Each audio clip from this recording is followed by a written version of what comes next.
bienvenue dans ce moment de partage. Je suis Priscilla Kaninda et c'est avec beaucoup de joie que je me tiens devant vous pour partager cette bonne nouvelle de Jésus-Christ. Aujourd'hui, nous abordons la troisième partie de notre grand thème, le chemin de la croix. Souvenez-vous que la première partie était la tentation, la deuxième partie, l'épreuve, et aujourd'hui nous entamons la troisième partie qui est la crucifixion. Pour cela, je vous invite donc à lire tous ensemble avec moi dans le livre de Jean, chapitre 19, versets 16 à 22. Lisons tous au nom du Seigneur. Alors, il le leur livra pour être crucifié. Ils prirent donc Jésus et l'emmenèrent. Jésus, portant sa croix, arriva au lieu du crâne qui se nomme en hébreu Golgotha. C'est là qu'il fut crucifié et deux autres avec lui, un de chaque côté et Jésus au milieu.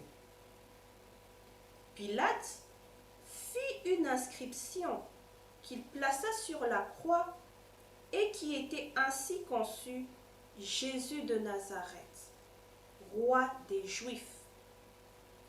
Beaucoup de Juifs lurent cette inscription parce que le lieu où Jésus fut crucifié était près de la ville. Elle était en hébreu, en grec et en latin. Les principaux sacrificateurs des Juifs dirent à Pilate: « N'écris pas roi des Juifs, mais écris qu'il a dit: Je suis roi des Juifs. » Pilate répondit: « Ce que j'ai écrit, je l'ai écrit. » Amen, amen, amen. Bien-aimés, en lisant ces versets, nous remarquons que l'heure était arrivée pour le Fils de l'homme de se faire crucifier. Ce fut un moment de douleur, un moment de tristesse et de frayeur pour les uns, et aussi un moment de réjouissance, de méchanceté, un moment d'accusation pour les autres. Nous comprenons bel et bien que les sentiments au niveau de la foule étaient bel et bien départagés. Pourquoi? Parce que d'une part, il y avait de ceux qui soutenaient le Christ et qui ne voulaient pas qu'il soit crucifié. Et d'autre part, ceux qui ne le soutenaient pas du tout et qui attendaient avec impatience à ce que le Christ puisse être crucifié. Avant de continuer, il est donc important de comprendre qu'est-ce que la crucifixion. La crucifixion ou le crucifiement est une ancienne méthode d'exécution consistant à placer le supplicié sur une croix, un support en forme de T ou un arbre et à l'attacher par divers moyens.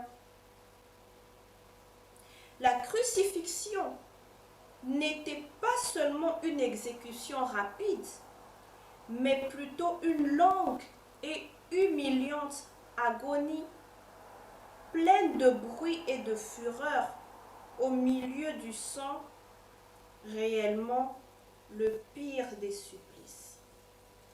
La crucifixion était donc une épreuve très douloureuse. Dans le cas de Jésus-Christ de Nazareth, la crucifixion a été d'une douleur extrême. Non pas seulement au moment où on le crucifiait, mais aussi bien avant. Parce qu'avant la crucifixion, il y avait Jésus-Christ qui portait la croix. Ainsi, nous observons plusieurs scènes qui se passent à la fois. Premièrement, au niveau de la foule et deuxièmement au niveau de Christ lui-même. rapport à la foule. Comme je l'ai bien dit si haut, les sentiments dans la foule étaient bel et bien départagés des deux côtés. Mais aussi, ce n'est pas tout le monde qui avait compris la mission pour laquelle Jésus-Christ était venu. Pourtant, Jésus-Christ venant sur la terre et accomplissant sa mission ne s'adressait pas à une seule catégorie de personnes, mais il s'adressait à plusieurs personnes. Et il véhiculait le même message. Il s'adressait donc à toutes catégories confondues. Malheureusement, très peu crurent en lui et eurent confiance en lui. Pourquoi? Parce que la plupart étaient incrédules. Notre observation maintenant par rapport au Christ. Le verset 17 nous dit ceci. Jésus, portant sa croix, arriva au lieu du crâne qui se nomma Golgotha. Premièrement, nous remarquons que Jésus-Christ avait le poids de la croix qu'il portait.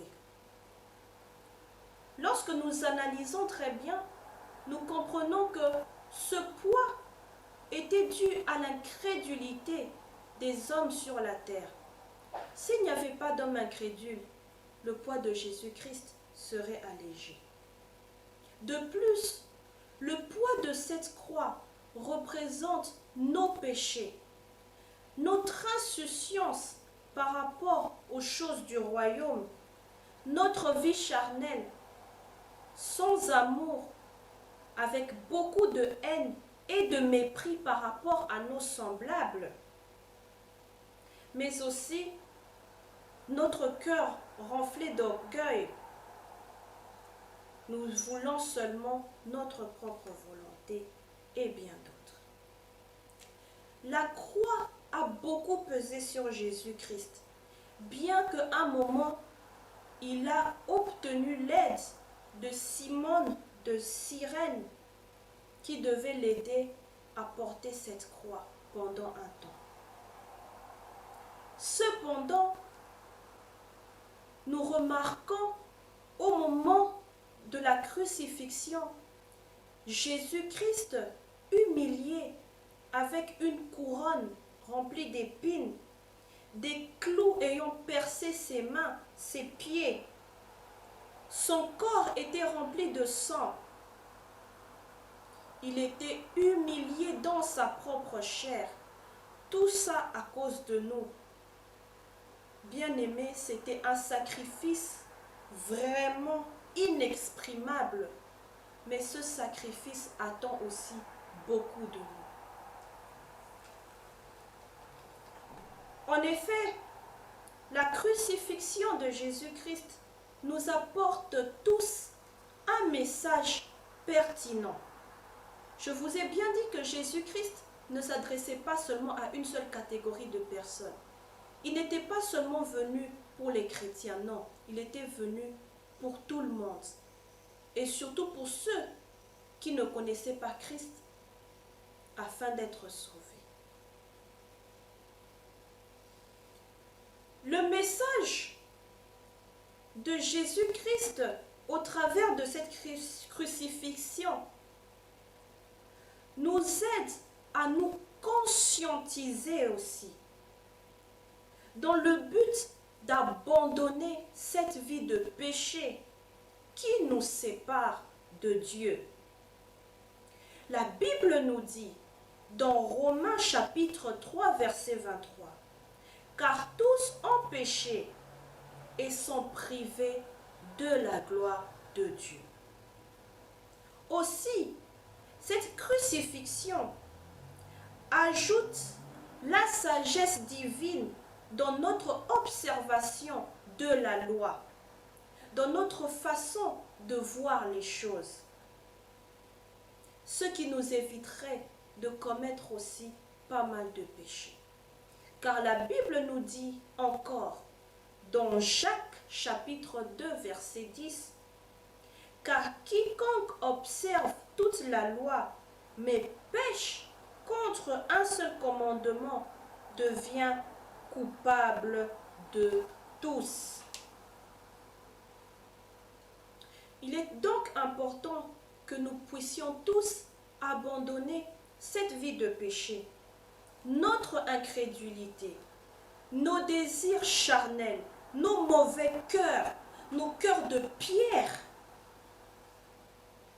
notre discrimination. Mourons aussi avec Christ, tout en gardant notre grandeur d'esprit. Malgré l'attitude de la foule, malgré toutes les accusations ayant porté regard auprès du Christ, ça n'empêcha pas Jésus-Christ de garder son identité, sa grandeur jusqu'à la fin. Pilate reconnut donc bel et bien qui était le Christ. Bien qu'il n'eût pas de choix d'accepter par rapport aux accusations de la population que Jésus-Christ se fasse crucifier. Pilate dit dans le verset 22, « Ce que j'ai écrit, je l'ai écrit. » Bien-aimé, Jésus-Christ était un grand. Il a su garder son identité. La crucifixion était très douloureuse pour le Christ. Mais elle nous rappelle tous les tortures que Jésus-Christ a connues pour nos péchés, afin que nous soyons aussi tous sauvés. Ne soyons pas comme la foule incrédule, mais soyons plutôt ancrés en Christ. Prenons tout le temps, chaque jour dans notre vie, de faire une analyse personnelle. Souvenez-vous que la dernière fois, je vous ai dit que l'épreuve nous permet aussi de nous évaluer par rapport à notre relation avec le Christ. En faisant donc cette analyse, cela nous permet de nous rassurer pleinement que si nous sommes aussi quelque part sur la terre, c'est de ne pas seulement voir l'aspect physique des choses, mais que nous avions été tous appelés à une mission. Et nous devons accomplir cette mission. Et pour accomplir la mission que Jésus-Christ nous a assignée, nous devons détruire tout sentiment qui peut nous empêcher d'aller de l'avant dans cette mission et de vivre pleinement la gloire de Dieu. Que Dieu bénisse sa parole. C'était un thème qui m'a beaucoup chagrinée, rien que par le fait de revoir ce que Jésus-Christ a vécu. Pour nous, ce n'était pas facile. Bien-aimés, je vous invite donc à prier ensemble avec moi. Seigneur Jésus-Christ, nous te bénissons, nous te rendons la gloire, l'honneur, nous te disons merci pour ton amour envers nous, pécheurs que nous sommes. Au moment de cette crucifixion, tu as été là dans la douleur pour que nous soyons sauvés. Pardonne-nous notre incrédulité. Pardonne-nous nos mauvais sentiments, nos cœurs de pierre, de méchanceté, d'envie qui nous éloignent de toi. Aide-nous à mourir ensemble avec toi, à crucifier cette chair qui est remplie de mauvais désirs, afin que nous soyons sauvés, car tu es venu pour nous sauver. Père, nous voulons accomplir ta mission sur la terre. Que le péché qui nous éloigne de nous s'écarte de nos vies au nom de Jésus. Que par l'aide du Saint-Esprit, nous soyons remplis et fortifiés afin d'être purs et agréables devant ta face, aussi par la couverture du sang de Jésus. Que ce message soit couvert par ton sang, afin que ceux qui te connaissent, mais aussi ceux qui ne te connaissent pas, de pouvoir se rendre compte de cette réalité et d'être encore plus conscients pour ceux qui sont chrétiens et d'être conscients pour ceux qui ne le sont pas. Père, nous prions ainsi au nom de Jésus-Christ de Nazareth. Amen. Amen, amen, amen. Bien-aimés, je vous remercie pour le temps que vous aviez eu à consacrer en suivant cette exhortation qui n'a pas aussi été facile pour moi parce qu'elle m'a rempli de douleur. Soyons très conscients de nos actes. En tant qu'êtres humains, nous ne sommes pas parfaits, mais désirons à faire ce que Dieu veut, car son sacrifice attend beaucoup de nous. Que Dieu vous bénisse. Je vous souhaite une très bonne continuité de la semaine et au revoir.